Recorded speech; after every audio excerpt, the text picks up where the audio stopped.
Guys, what's going on? James here, and in today's video we're taking a look at yet another Tampa Bay Buccaneers future with the team, and in today's video it is middle linebacker Kwon Alexander. So let's get started. So this one is probably one of the most, if not the most, divisive offseason decision the Buccaneers have to make, besides obviously whether or not they should keep Gerald McCoy or get rid of him. But this one is probably, if not number one, at least number two, okay? A lot of people really don't know what to do with Kwon Alexander, not just in the fan base themselves, but I imagine at one Buc place as well. And a lot of this discussion really has to do with whether the Buccaneers are going to run a 3-4 defense or a 4-3 defense. If the Buccaneers run a 3-4 defense, a lot of people feel that Kwon Alexander is not worth the price tag that has been put on him, which is right now around $10 to $12 million a season. However, on the other end of the spectrum, if the Buccaneers do decide to run a 4-3 defense,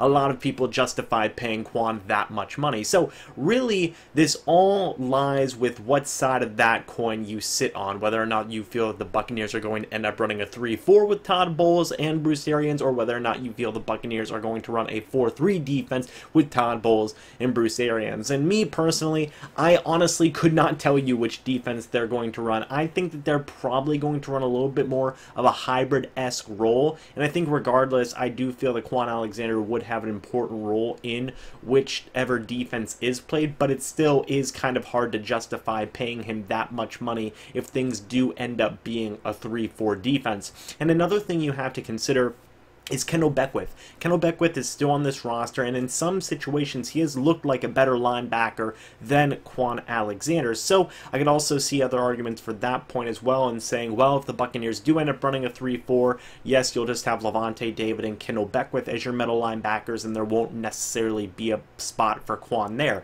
I wouldn't necessarily say that, because yes, while you would have Kendall Beckwith and you would still have Lavonte David, Kendall Beckwith, he's still on his rookie contract. I believe this was his second year with the team. Correct me if I'm wrong down in the comments below.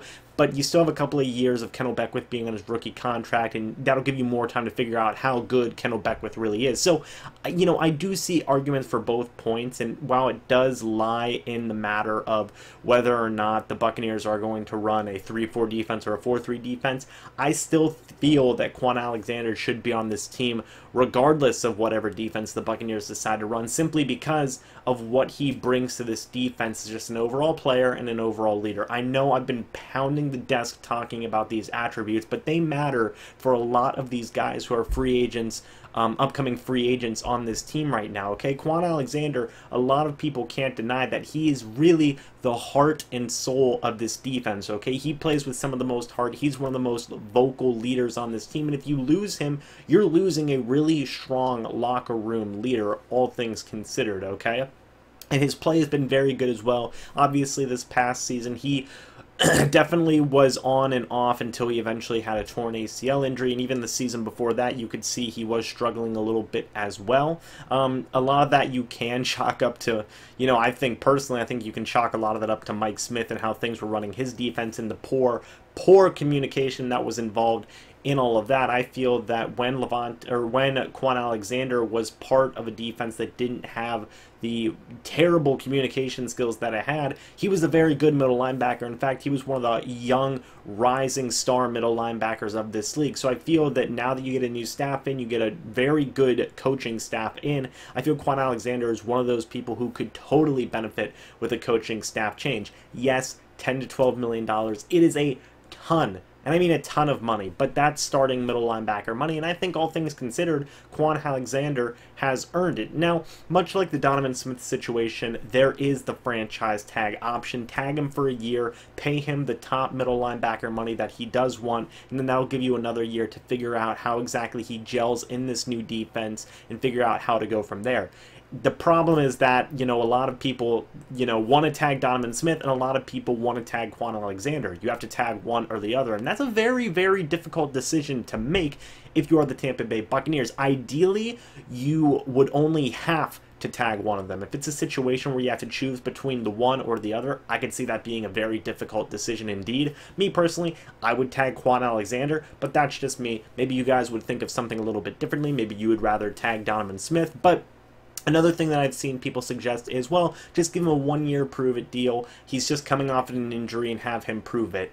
If I was Kwon, I wouldn't take a 1-year prove-it deal. I would figure that I've proved enough. I've proved that I can be a good middle linebacker for multiple seasons in a row now, and I know that I would be able to go into free agency and get starting middle linebacker money easily. Absolutely easily. So I don't think that Kwon Alexander would necessarily take a 1-year prove-it deal either. I feel that if you do want to re-sign Kwon Alexander, it has to be to some type of a long-term extension, which again, it makes things really difficult because you have a lot of important pieces on this team right now who are upcoming free agents who are going to want to command a lot of money. So you're going to have a lot of difficult decisions to make. Now, like I've said in the other previous guys who are having contract re-signing problems coming up right now, you do have a lot of cap space that you can cut in. Guys like Deshaun Jackson and even Gerald McCoy, you have a lot of cap room that you can cut, that you can shave to re-sign these guys. And honestly, re-signing some of these guys would be more important than even free agent signings. And I feel that Kwon Alexander is one of those guys. Much like the re-signings of Mike Evans, Cameron Brate, and Ali Marpet last year, Kwon Alexander is definitely up there. He's one of Jason Light's top draft picks. I would say he's one of Jason Light's top 5 draft picks of all time, of his time as a general manager for the Tampa Bay Buccaneers.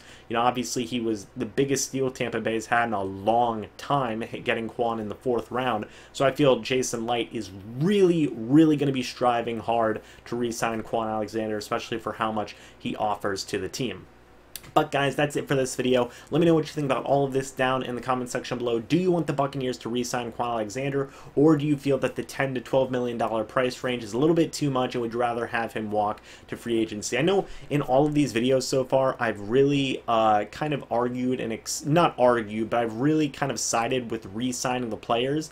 And I do understand that the cap space, you know, and the money that these guys are going to command is a lot, but these guys are some of the more influential, if not role players, starting players that we have on this team, so it makes sense that they're going to command a lot of money. I know the Buccaneers haven't been in a situation in a long time where we've had to re-sign a lot of our own top tier guys, but I think that that's a good thing. You know, we're finally having to re-sign some actual good players on our team. I think that that is a very good thing indeed, and it shows that this team is definitely trending upward in the right direction. But let me know what you guys think about all of this down in the comment section below. Thank you guys so much for watching this video. Hope you all enjoyed, and as always, I'll see you in the next video or the next live stream. But until then, and as always, goodbye for now, and go Bucs.